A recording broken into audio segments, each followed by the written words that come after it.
Audio 5.02.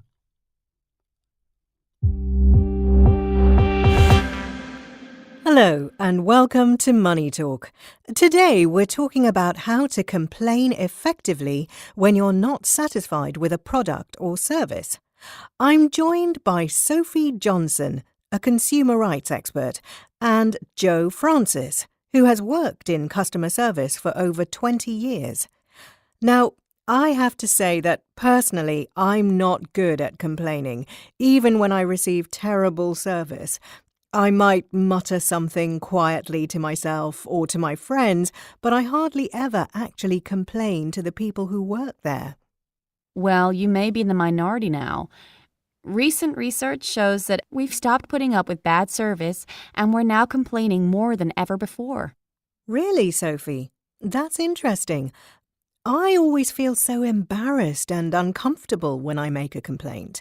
So I'd love to know, what is the best way to complain and get what you want?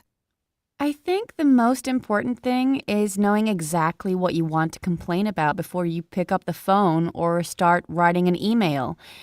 If you're complaining over the phone, it can be helpful to make notes about what it is you're unhappy about so that you don't forget key points when someone finally answers your call. That's a good idea, and it means you won't ramble on and on about the problem. Exactly. It's also important to know what you want the outcome of your complaint to be. What solution would be acceptable to you? There's also no real point in complaining about a problem if absolutely nothing can be done about it. Thanks, Sophie. Joe, do you agree? Yes, absolutely. I also think from the perspective of someone who deals with a lot of complaints, it's really important to stay calm. When people complain, they're often quite annoyed about a situation, but if you lose your temper or you're aggressive, you won't achieve anything.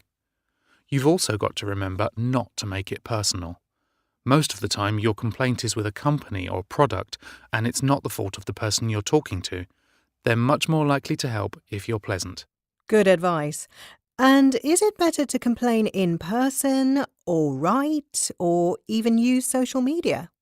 It depends on the situation. For example, if your complaint is about a